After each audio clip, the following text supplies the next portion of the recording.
Well, good morning, everyone. I hope you're well. Happy Thursday.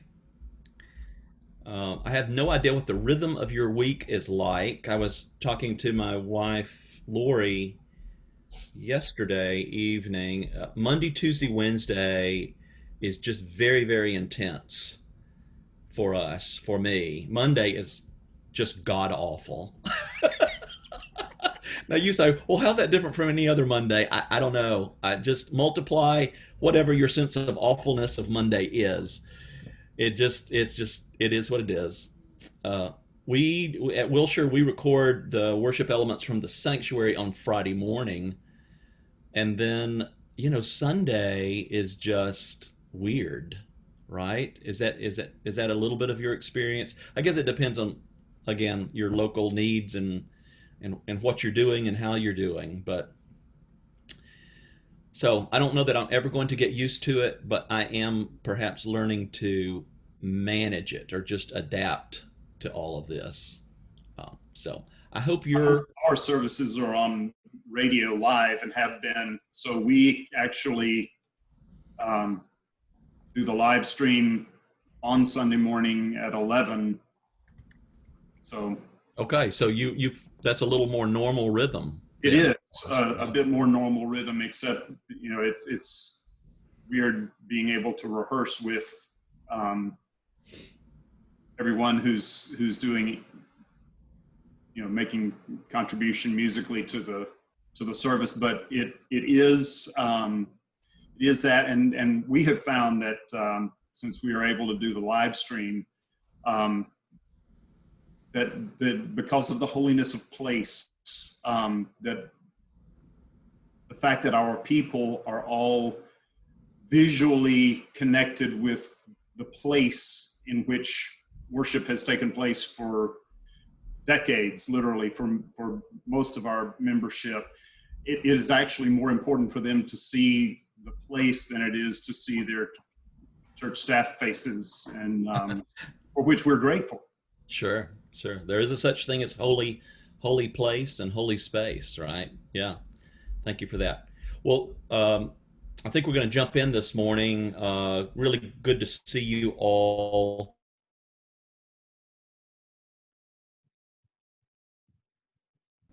Let me introduce my friend and colleague, Julie Merritt Lee. If you were not with us a few weeks ago when Julie presented, you're in for a real treat. And if you were with us, hopefully we're going to have a little, we're obviously going to give her a little more time to go a little more deep and wide into some spiritual practices and listening to the body.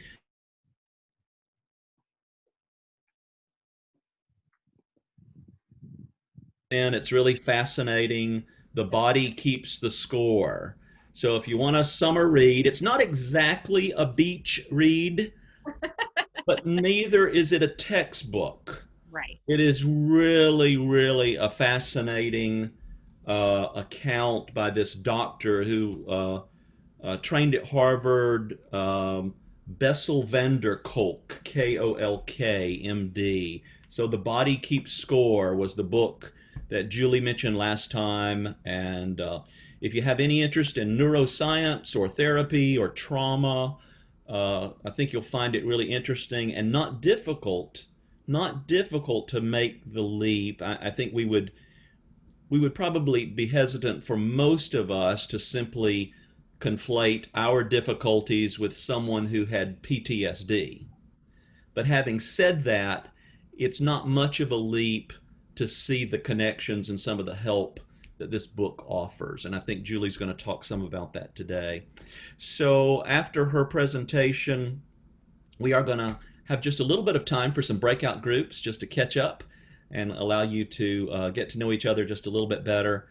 We'll come back together and just have a brief closing, and I'll tell you about the presenter for our next meeting in 2 weeks. So, Julie Merritt Lee, glad Yeah. you're here. Thank you. It's so good to be here. And I was last time I was like, oh, I want more time. There's so much more to say and to engage. And so thank you so much for inviting me back.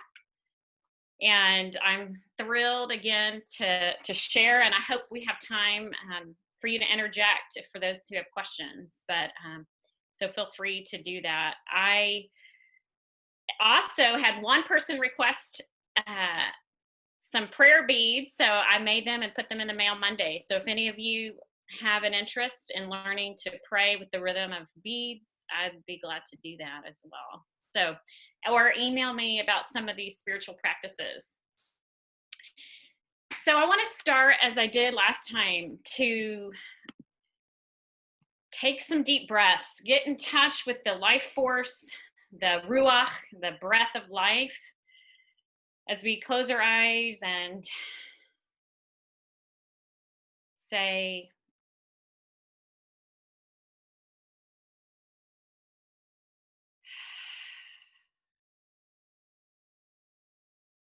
take a breath in and a breath out.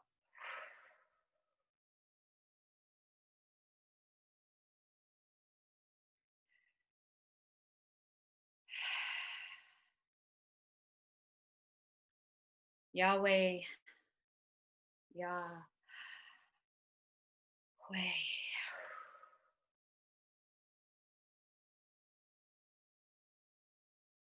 Amen.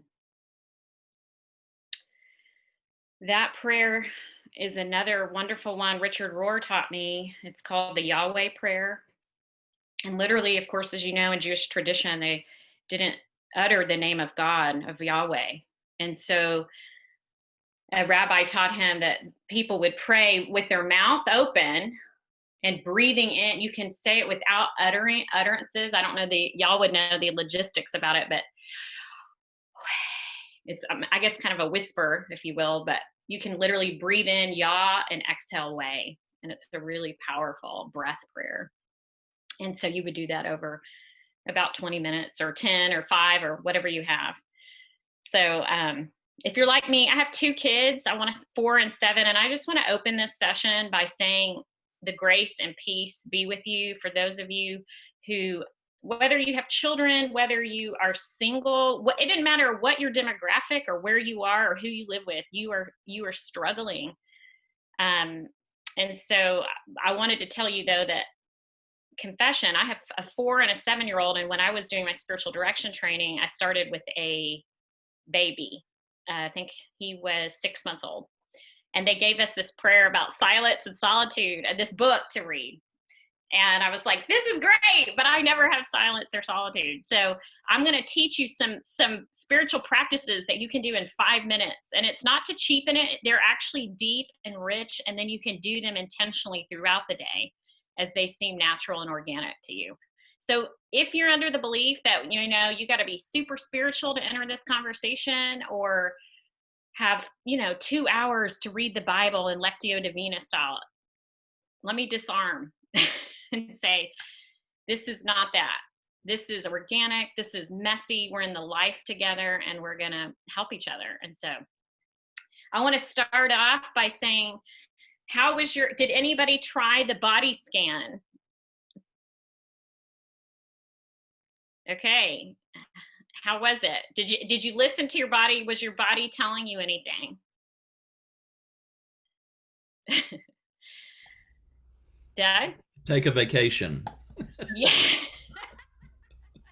Yes. Okay. Very good. I was hoping someone would say that, actually, because unlike what most of us were taught, I think every one of you, but maybe one, Tim, were you with us last time? I'm just joined today.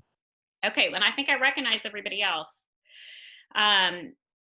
So what I talked about was this body scan where you sit and you literally, from your head to your pinky toes, sort of ask what feelings are emerging. Is there tension here? And then you move down, down, down, down, down, and see what sensations, feelings. And what I talked about in large part was about loss and grief.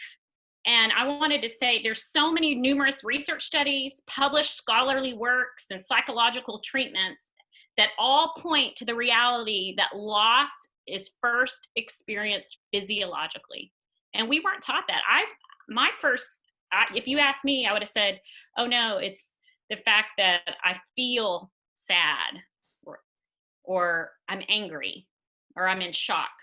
But the truth is, there's this physiological response first. And that's what I wanted to start with.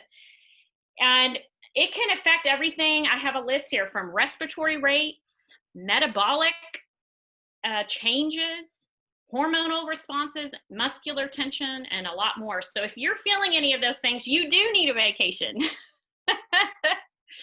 And so I hope you felt where in your body that you're holding your tension, and to recognize the most thing I've heard as I've done spiritual direction with people in these last 3 months, the number one thing they hear in their body is utter exhaustion and fatigue. Are any of you in that camp of exhaustion and fatigue?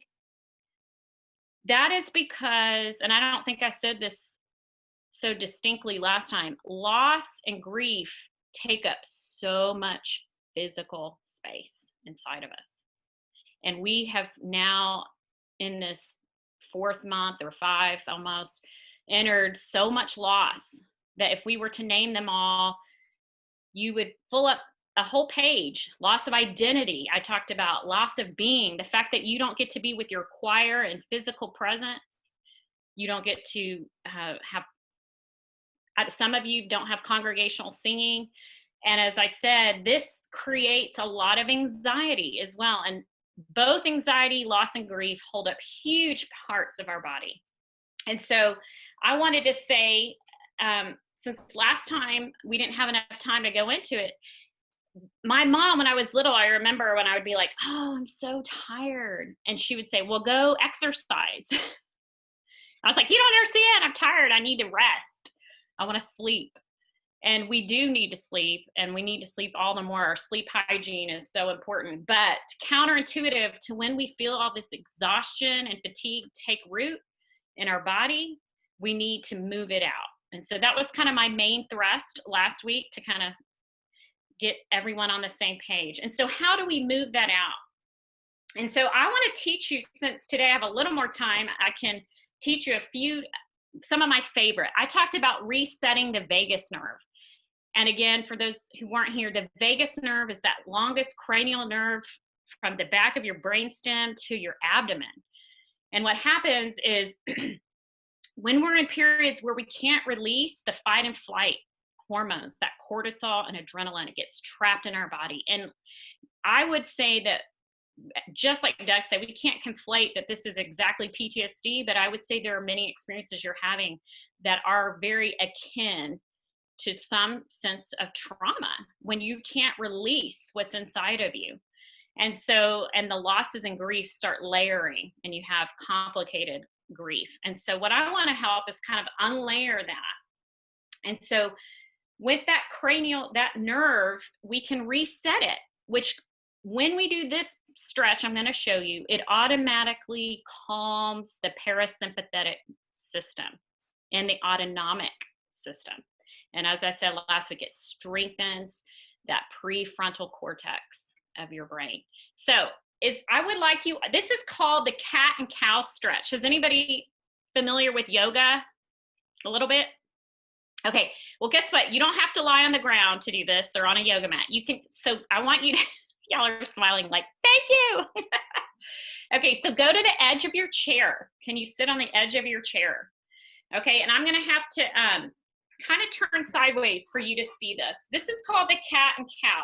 So here I am on my chair. Take your palms and place them on your thighs, and I'm on the edge of my chair.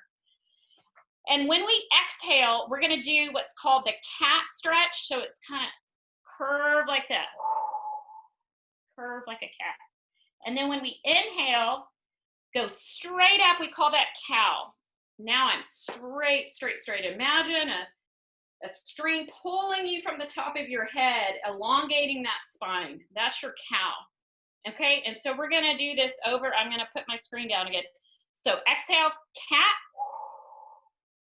Inhale, cow. Okay, we're gonna do this for a few cycles. Ready? Here we go.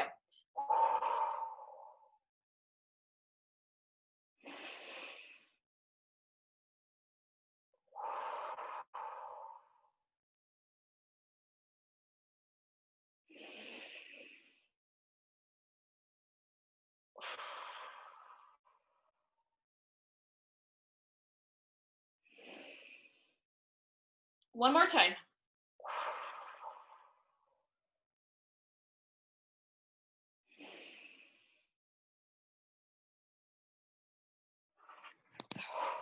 Very good. Okay, that is called the cat-cow stretch. And I can send you information on that and kind of how many repetitions, but believe it or not, that is a absolutely wonderful sort of sitting in your place. Not only does it feel good as a stretch, but it, like I said, it really calms that system. Of course, the breathing engages that calming and that cranial nerve, okay, that you're stimulating. So that's a great one.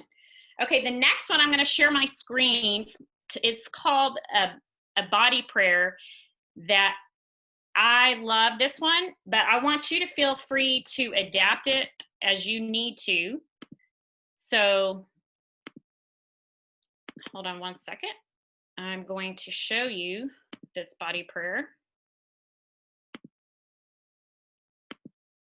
Okay, so Julian of Norwich, who's one of my heroes, said the fruit and the purpose of prayer is to be one with God in all things. In this body prayer, I want you to take a few minutes to let your heart and mind's attention sink deeper into your body, to remember your inherent oneness through these simple words, postures, and intentions. So I'm going to read them out. There's 4 steps, and they all start with A, so you know I need help like that. And then I'm going to model it for you on video, and then we're going to try it together if you're comfortable. If you don't feel comfortable, you can just watch. So that's where we're going with this. The first one is awaiting, with hands at the waist, cupped up, awaiting God's presence. As you can see there, I won't insult your literacy here, but allowing is going to be reaching up, hands open, allowing God's presence. And then accepting, hands, you scoop your hands back to your heart, accepting what the gifts God gives us. And then we're going to attend to the action God invites us to. So just perhaps you can jot down those 4 words. I'm going to model it. And again, y'all, I will give you access to this if you didn't get it all down, but I want to go back to showing you how to do this. Okay. So I'm going to stop sharing. And like I said, I can email it to you if you'd like. Okay. So what I want us to do, well, first just watch me, and I'm going to see, it's hard, you know, to get a full length picture, but I think I can give you the motions. So the awaiting is literally something that feels comfortable, but your hands are sort of cupped, ready to receive, to imagine, to get fully present. And then the allowing of course, is reaching up. What is God bringing today? Not what I expect or even want, but just really a surrender. I call this a surrender pose. It feels empowering, but also vulnerable. And then we move to accept the gifts that come and don't come, that we're not in charge. Accept the infinity of God's presence, whether we're aware of it. And then finally, hands are outstretched as if we're ready to attend to the action that God calls us to. Okay, so I want, if you feel comfortable, hello there. If you feel comfortable, will you stand in your, some of you may not have enough space, so don't worry. And if you feel uncomfortable, don't worry about it. But I want us to kind of engage our body because we are holding tension. And some of us, I'm going to teach you this body prayer, but if you need one that requires punching and chopping and more physical movement, feel free to add it later. Okay, so let's go through the motions with some words, and then we're going to go through it without words. Okay, so hands cupped at the side. Try this. Again, we're awaiting God's presence. What will God bring in this day and in this moment? And then we're going to pull our hands up, allowing a sense of God's presence to come and be what it is, not what we expect. We surrender our expectations, our ego, our control. And then we're going to accept, as we breathe, accept the gifts, whatever comes or doesn't come. We're not in charge.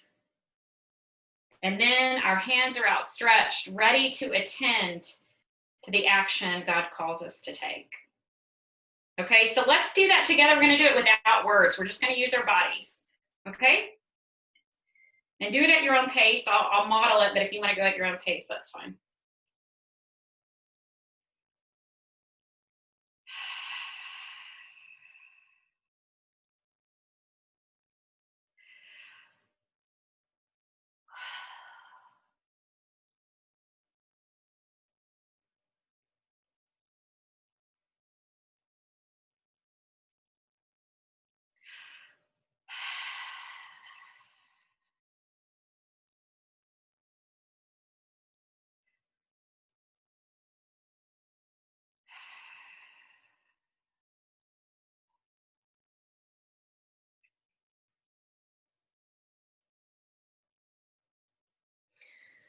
Okay, how was that for everybody?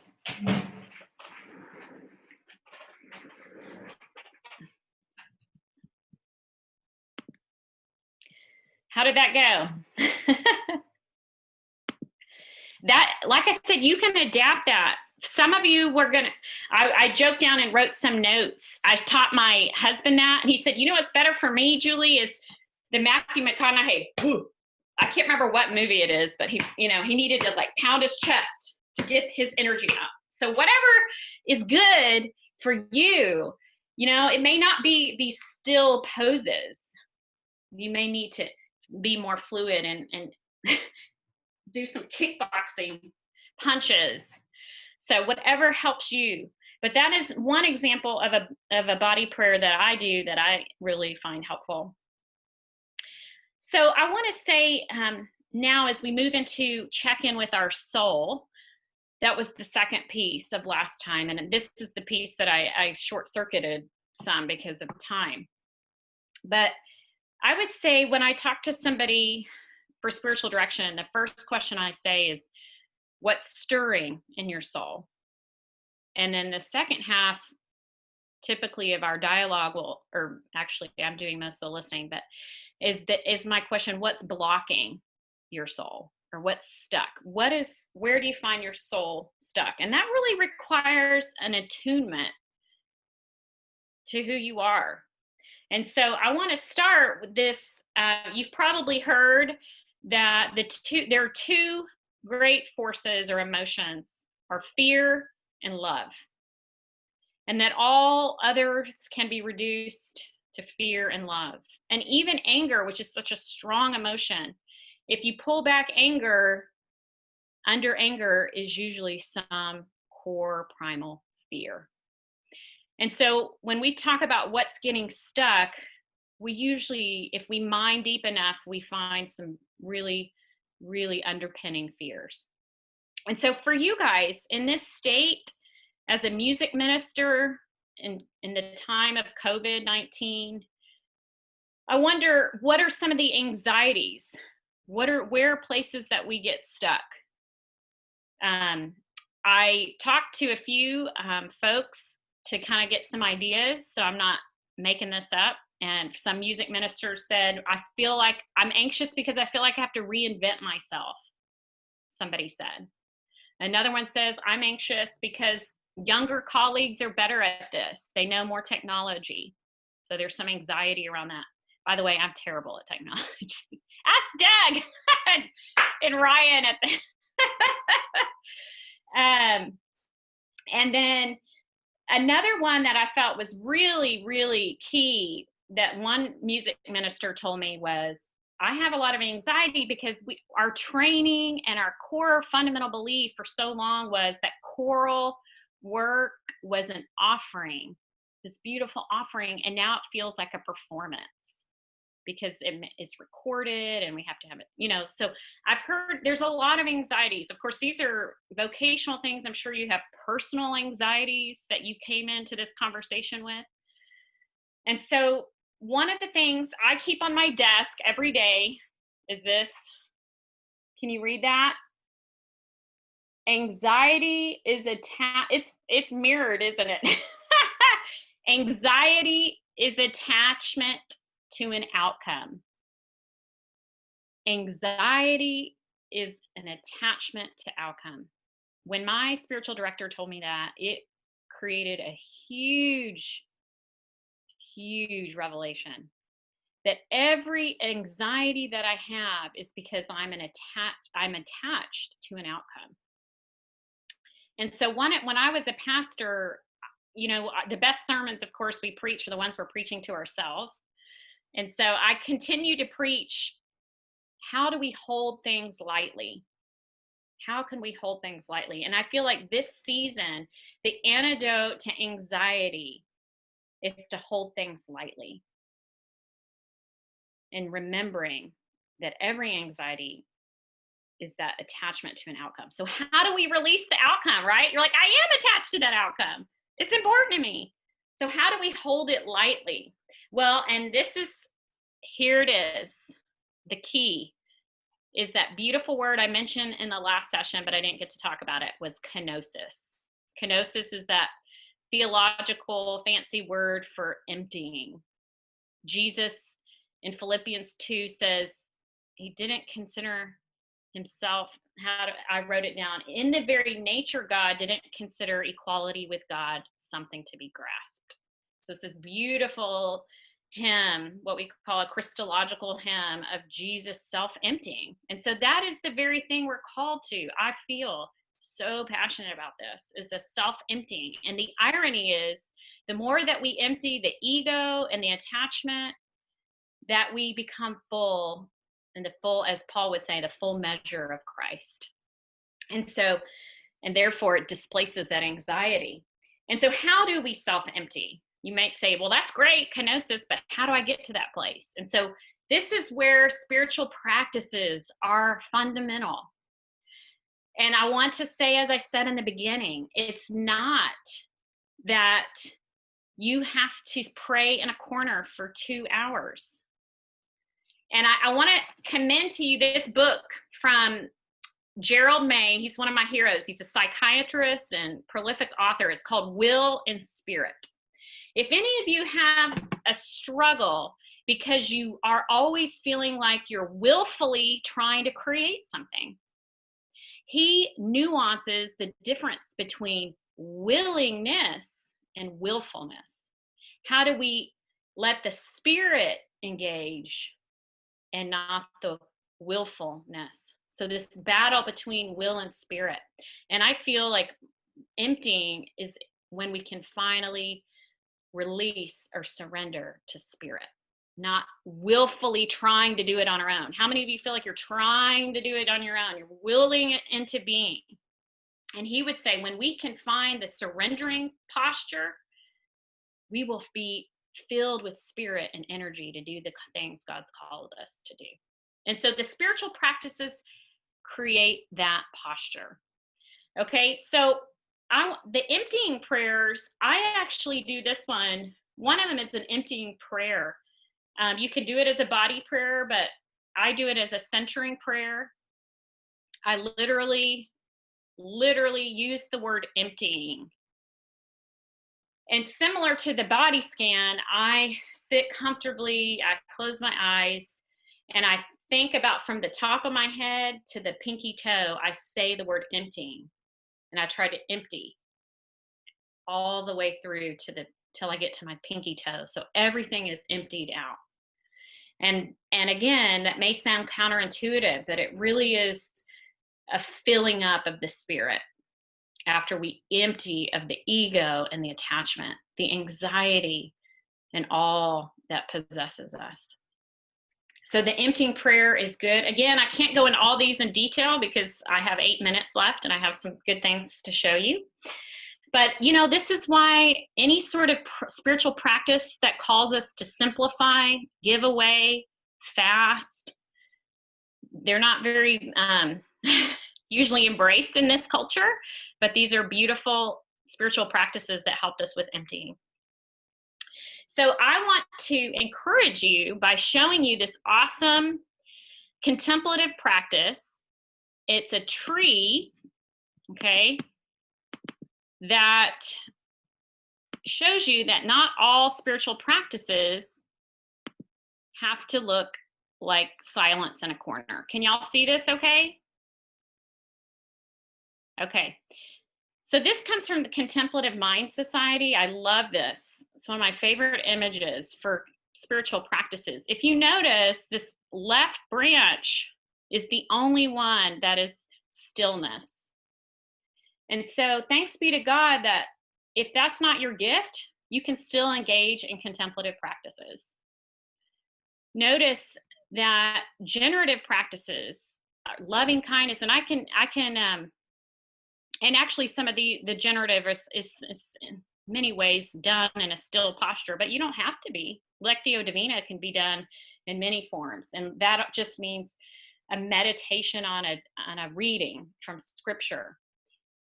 This creative branch, which many of you fall into and where you love to be, music and singing, the contemplative arts, journaling is a huge way to do kenosis, to get it down, get it outside of yourself. The very process of writing is a wonderful tool. There's a great book about mighty stories and dangerous rituals. When we can get these stories out and create rituals, we really get out all of that anxiety and fear. And this activism piece, with the race tensions so high, I'm so thankful that we are called to be activists and vigils and marches and bearing witness in a way that can be contemplative. That inner work and outer work are just as important. And a lot of times we only see the outer work in social activism, but the inner work is just as important. And then these relational pieces, the movement pieces that I talked about, which I think are so needed in a lot of our traditional churches, because we haven't leaned into that piece. And then, of course, the ritual cyclical pieces, which are so powerful. Retreats that can create rhythms for us of coming in and going away. So that's another wonderful one. If you want to, you can get this tree off contemplativemind.org if this is of interest to you. And you can even share it. They allow you to do that for free. They just don't want you to try to make money off it. So I just think that's a fabulous way to see spiritual practices. I also want to say a word about self-care for all of you who, as Doug said, needing a vacation. We just can't underestimate the need of what Nancy Sehested used to say to me and some friends, of resting in place. We can't always get away to rest, but how can we learn to rest in place? And to me, that's what self-care is. So I encourage you, I mentioned last time about engaging this time in the sports and hobbies, leisure activities that fill your soul. Now, I used to think that sitting on my couch and watching TV for 3 hours after I got home from work filled my soul, and then I realized it didn't. So you have to sort of weigh and ask, sort of the same way we do a body scan, how is this filling my soul? But really learning those self-care. One of the self-care pieces is, for me, is nature time. I have to have nature time every day. Every day I need to take my shoes off and walk on the grass and be reminded that I am a part of something larger, and look up in the sky, or if you live near an ocean, something that pushes the restart button or the soul button that says I'm not just a cog in the machine. There's something mysterious and larger than myself. So please engage in some nature time to take care of your soul and yourself. I have a hammock. That's awesome. Even in Houston, Texas, I get into that hammock because I have to. It is like my lifeline. To feel that suspended feeling is powerful, and to look up, because it requires you to look up into the trees or the sky. So I highly recommend hammocks. And then this create something. Even once a day, I say, and I know I've got children, so we're always creating weird stuff. But if you can create one thing a day, you know, whether it's cooking something that you don't have to cook, but you just want to, or you want to get some crayons out and color something, or as you probably do with an instrument or your vocal piece, to create something, to keep, to literally move into that right side of the brain, to engage that side. It doesn't have to take long. I can't say that enough. I want to say, when I meet with my spiritual directees, so many of them say, oh, I used to be a runner, I just can't find the time, or it's too hot here in Houston.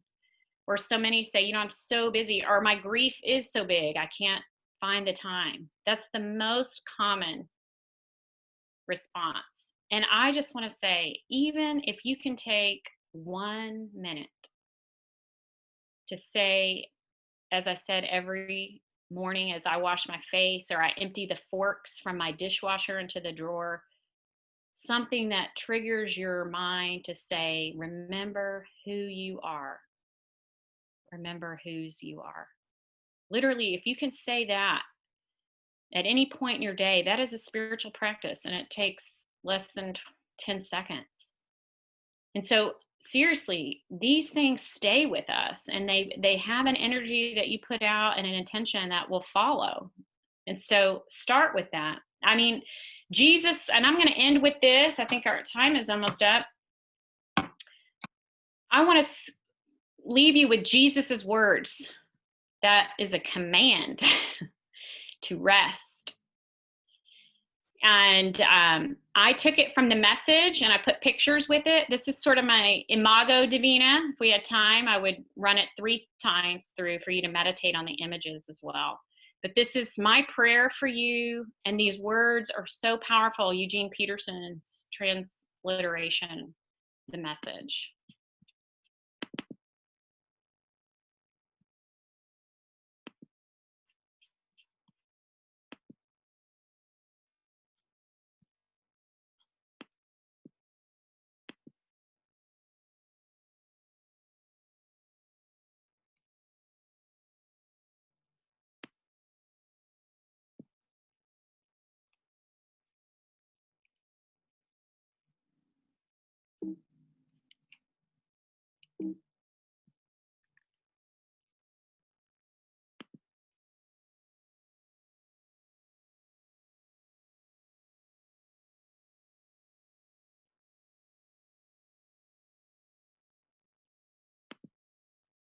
Okay, I'm going to start over. Sorry, that went way too fast.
Amen. Thank you. Julie, on behalf of all of us, thank you so much. Appreciate your guidance through these hard days. Right. Yeah. Thanks. Looks like there are 9 of us all together here, so we're going to go to breakout rooms for just a minute. And let me encourage you to make sure that everyone knows your name and where you're coming from today, anyway. And then just have an opportunity to connect, chat, no agenda. If you have a question for the group, great. If you just want to talk about something that's happening in your life, great. Something that's happening at work, it's just really up to you. We'll set a timer for 10 minutes and then we'll gather back and we'll close up. Okay. All right. So let's see if we can make this breakout room stuff happen. I'm going to go to 3 rooms, so that should be 2 or 3 people. Do we still have 9 people here? Yeah. Okay. All right.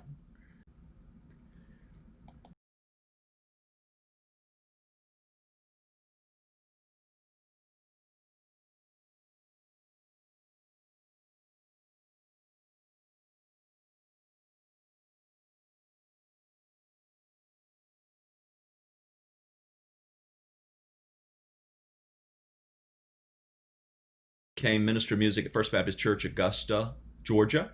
And Ryan is the minister of music for the traditional worship there. And recently posted a very creative video shot in the rotunda of that historic church. Although this really is a kind of a new facility for them. It was a beautiful setting of that Elaine Hagenberg piece, Still With Thee. And he just did such a creative job. I thought I'd have Ryan come just talk with us. How is he exploiting technology to support traditional worship in this time? So that'll be an interesting conversation. Kyle will be leading that session. I hope that you'll join us on that day. If you have time for any summer reading and you haven't read this wonderful novel by Wendell Berry, Jayber Crow. Does anyone know this? Wendell Berry, the philosopher, farmer, activist from Kentucky. He's a poet as well. He taught at the University of Kentucky at one time, creative writing. And in this time when we miss our hymn singing so much, there's this beautiful passage from Jayber Crow, who's this fella who becomes part of a community, a fictional community called Port William, Kentucky.